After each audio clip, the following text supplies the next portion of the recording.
जैसा कि last episode में हमने देखा कि फाइनली लुओ फैंग की बॉडी उस गोल्डन एग में बनकर तैयार हो जाती है, जिसके बाद फैंग अपनी उस बॉडी को गोल्डन हॉर्न बीस्ट के इनर वर्ल्ड से बाहर ले आता है और उसके बाद वो अपनी ह्यूमन बॉडी की पावर्स को भी दोबारा से रिकवर कर लेता है, जो कि उसकी पहले वाली बॉडी से भी कहीं ज्यादा होती है। अब अपनी सारी पावर्स को वापस हासिल करके फैंग काफी खुश होता है और अपनी क्लाउड रबिंग वाइन्स को भी बाहर बुला लेता है, जिसके बाद फैंग की वो वाइन्स फैंग के आसपास एक आर्मर बना देती है। और अब फैंग खुश होते हुए कहता है, बबाता चलो फैमिली से मिलने चलते हैं। तो बबाता उसे शौक होते हुए बताती है, नहीं लुओ फैंग, यूजिन मर चुकी है। फैंग पहले तो बुबाता की बात पर ज्यादा गौर नहीं करता, पर जैसे वो बुबाता का रिएक्शन देखता है तो उसके पैरों तले जमीन खिसक जाती है और वो कहता है, क्या तुमने अभी अभी क्या कहा?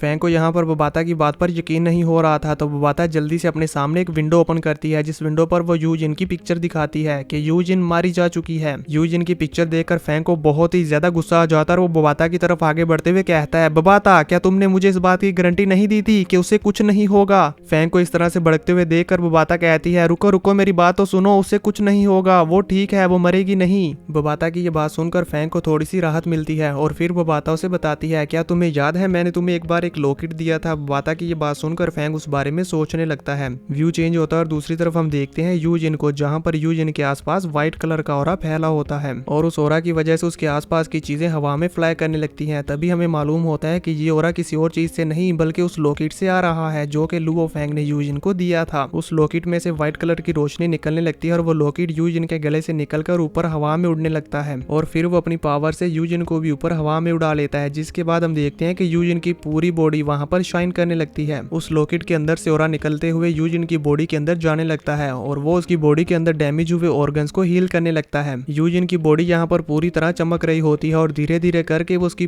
पूरी बॉडी के ऊपर जितने भी जख्म थे उन सबको हील कर देता है। आप सभी लोग स्क्रीन पर देख ही सकते हैं कि यहाँ पर यूजिन की बॉडी कितनी अच्छी तरह से हील हो जाती है। यहाँ पर यूजिन की बॉडी हील हो रही होती है तो वहीं साथ ही साथ बुबाता लुओ फैंग को बता रही होती है कि मैंने तुम्हें जो लॉकेट दिया था वो है इटर्नल लव। ये यूजिन को मरने नहीं देगा बल्कि ये उसके जेनेटिक मटेरियल को एक्सट्रैक्ट करके सील कर देगा और फिर यूजिन की बॉडी इस यूनिवर्स में मौजूद इमोर्टल बॉडीज की तरह बन जाएगी। ये इटर्नल लव लॉकेट एक सर्वाइवल ट्रेजर है, साथ ही साथ ये तुम्हारी और यूजिन की जो स्पेशल मेमोरीज है उन सब को भी रिकॉर्ड कर लेगा। और हाँ, इमोर्टल बॉडी कभी भी एज नहीं करती, लेकिन इसका एक नुकसान भी है, वो कभी कल्टीवेशन नहीं कर पाएगी और एक इमोर्टल सिर्फ उस वक्त मर सकता है जब उसकी उम्र 1000 साल तक पहुंच जाए या फिर उसकी सोल अपनी मैक्सिमम लिमिट तक पहुंच जाए। और यूजिन पहले ही इटर्नल लव को एब्जॉर्ब कर चुकी है, अब उसकी लाइफ स्पैन 1000 ईयर्स की हो गई है। हाँ बिल्कुल, अब वो मर नहीं सकती, तब तक तो बिल्कुल भी नहीं जब तक कि कोई उसकी सोल को डिस्ट्रॉय ना कर दे। ये तो अच्छा हुआ कि मैंने तुम्हें वो इटर्नल लव लॉकेट दे दिया, नहीं तो आज यूजिन सच में मारी जाती।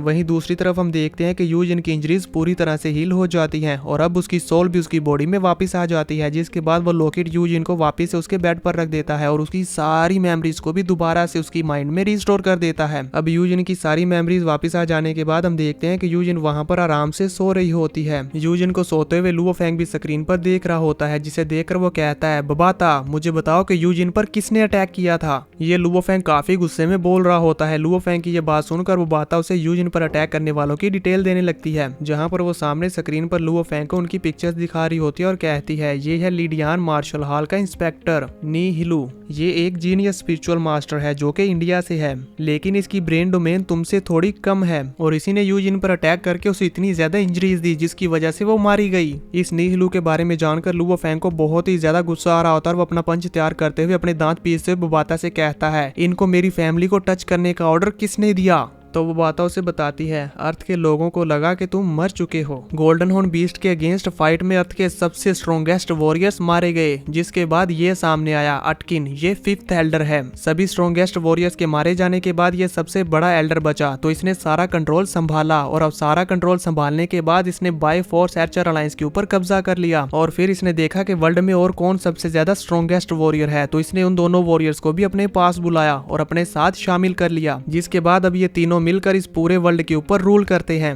ये सारी दुनिया अब इनके कंट्रोल में है। इन्होंने लोगों को किल किया और उनसे कीमती सामान छीनना शुरू कर दिया। ये लोगों को लूटते हैं और इन्होंने जो भी प्रीशियस सामान लूटा उस सब को अपनी फाउंडेशन को स्ट्रॉन्ग करने के लिए यूज किया और उसे यूज करते हुए अपनी फाउंडेशन को स्ट्रॉन्ग बनाया। बुबाता की ये बात सुनकर फैंग सारा खेल समझ जाता है कि आखिर ये तीनों क्या कर रहे हैं और वो कहता है, इन तीनों की इतनी हिम्मत, इन्होंने ओपनली मेरी फैमिली को नुकसान पहुंचाने की जुर्रत की। अब देखो जरा मैं इनके साथ क्या करता हूँ। और फिर फिर वो बबाता से पूछता है, बबाता क्या 8 हीरोज की फैमिलीज ठीक है, कहीं ये लोग उनके साथ तो गलत नहीं कर रहे? तो बबाता उसे कहती है, नहीं वो लोग पहले के जैसे ठीक नहीं है, इन लोगों ने उनके ऊपर भी बहुत जुल्म किए हैं। इवन इन्होंने मू हेंडरसन की फैमिली में से एक पर्सन को किल भी कर दिया और फिर उसे ऐसे दिखाया जैसे कि ये कोई एक्सीडेंट हो। और न्यूज रिपोर्टर वालों ने भी बिना इसके ऊपर कोई जांच पड़ताल किए इसे एक एक्सीडेंट ही दिखाया। बबाता की ये बात सुनकर फैंग तो गुस्से में आग बगोला हो जाता है और कहता है, ये क्या गंदगी मचा रखी है इन लोगों ने, जब फाइटिंग का टाइम था तब तो ये लोग सामने नहीं आए और अब ये लोग यहाँ पर ऐसे मजे कर रहे हैं। अटकिन, यान हाई, नीहिलू, तुम लोगों ने मेरी फैमिली को टच करने की जुर्रत की और साथ ही साथ 8 हीरोज की फैमिली को भी चोट पहुंचाई और उन्हें तकलीफ दी। तुम सब लोगों को मरना होगा। ये कहते हुए फैंग काफी ज्यादा गुस्से में आ जाता है। साथ ही साथ हम देखते हैं कि फैंग के इनर वर्ल्ड में गोल्डन हॉर्न बीस्ट भी बहुत ज्यादा गुस्से में आ जाता है और वो अपनी पावर्स को रिलीज करता है और वहां पर एक जोरदार रोर भी लगाता है। तभी व्यू चेंज हो जाता है और हम देखते हैं यूजिन को, जो कि अपने रूम में बेड के ऊपर सो रही होती है। अब जैसे ही उसकी आंख खुलती है तो वो खड़ी हो जाती है और अपने आसपास देखने लगती है। पहले तो उसे अच्छे से नजर नहीं आ रहा था, तो ये देखकर वो कहती है, क्या मैं मर चुकी हूँ?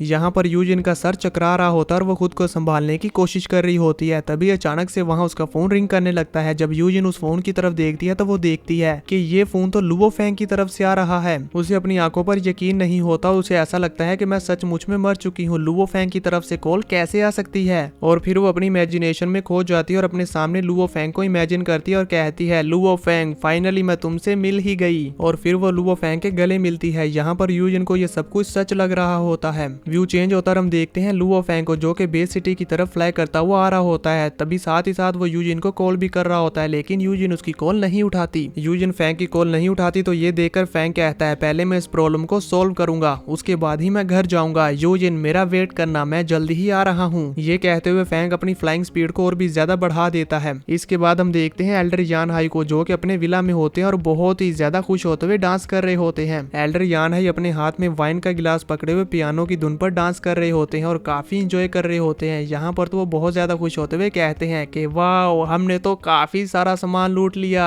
और आज मैंने ऐसा काम कर दिखाया जो कि मैंने पहले कभी नहीं किया। हमने लुओ फैंग की फैमिली से लुओ फैंग के सारे ट्रेजर्स छीन लिए। ये सोचकर वो और भी ज्यादा खुश होते हुए वहाँ पर झूमने लगते हैं और साथ ही साथ वाइन का एक सिप लेते हैं, जिसे लेकर वो कहते हैं, ये तो अच्छी वाइन है। अभी वो वाइन की तारीफ कर ही रहे होते हैं कि तभी उनके रूम की लाइट ऑफ हो जाती है और उन्हें अपने आसपास किसी के होने का एहसास होता है। तो वो कहते हैं, कौन है? वो अपने आसपास देखने लगते हैं लेकिन उन्हें वहां पर कोई भी नजर नहीं आता। तो वो कहते हैं, ये कैसे हो सकता है? मैंने अभी अभी महसूस किया, साफ साफ महसूस किया कि यहाँ पर मेरे आसपास कोई है। आखिर वो कहाँ चला गया? मैं अब प्लेनेट लेवल के 3rd लेवल पर हूँ। आखिर मुझसे कोई कैसे छुप सकता है? मेरे इतने ज्यादा पावरफुल होने की वजह से कोई भी मेरे सामने घूस्ट की तरह पेयर नहीं हो सकता। मैं उसे काफी दूर से ही फील कर सकता हूँ, लेकिन मैं इसे फील नहीं कर पा रहा। आखिर ये है कौन? वो अपने आसपास उस शख्स को ढूंढ ही रहे होते हैं कि तभी उनका पियानो ऑटोमेटिकली चलने लगता है, जिसे देखकर वो शॉक्ड हो जाते हैं। तभी उनके आसपास की चीजें हवा में फ्लाई करने लगती हैं। इवन उनके ग्लास में से वाइन निकलकर वो भी हवा में फ्लोट करने लगती है, जिसे देखकर वो हैरान होते हुए कहते हैं, कौन है, कौन है, सामने आओ। एल्डर यान हाई तो यहाँ पर काफी हड़बड़ा जाते हैं। तभी एक फ्लाइंग नाइफ उड़ते हुए आकर उनकी पिक्चर के ऊपर लगता है और वो वहाँ उसकी पिक्चर के ऊपर स्क्रैच मारते हुए उसके चेहरे का नक्शा बिगाड़ देता है। ये देखकर तो एल्डर यान हाई और भी ज्यादा डर जाता है और उसे उसकी पिक्चर के ऊपर एक शैडो नजर आती है, जिसे देखकर वो अपनी पीछे की तरफ देखता है। तो वो लुओ फैंग को अपने सामने खड़ा हुआ देखकर बहुत ज्यादा डर जाता है और नीचे जमीन पर गिर जाता है और गिड़गिड़ाने लगता है और कहता है, तुम, ये नहीं हो सकता, तुम आखिर कैसे यहाँ पर आ गए?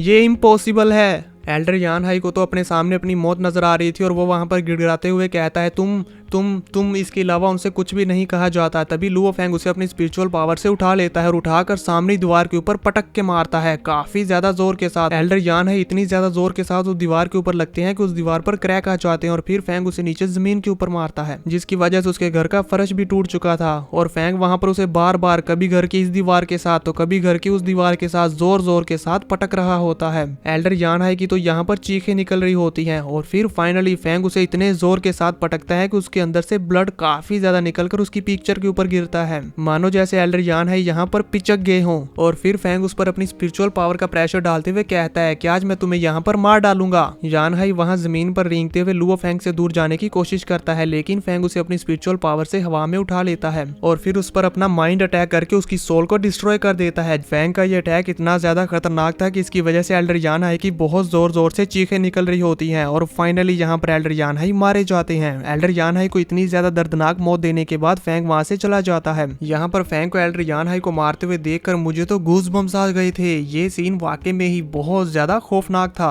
आखिर कोई किसी को इतनी ज्यादा बेरहमी के साथ कैसे मार सकता है। लेकिन ये यान हाई भी तो ईवल पर्सन है। अच्छा ही किया फैंग ने इसे मार डाला, वरना ये पता नहीं और कितने लोगों की जाने लेता। अब इसके बाद हम देखते हैं यान हाई की डेड हुई बॉडी को, जो कि काफी बुरी हालत में पड़ी होती है। तो देखेंगे नेक्स्ट एपिसोड में कि लुओ फैंग नी हिलू और रटकिन को कैसे मारेगा।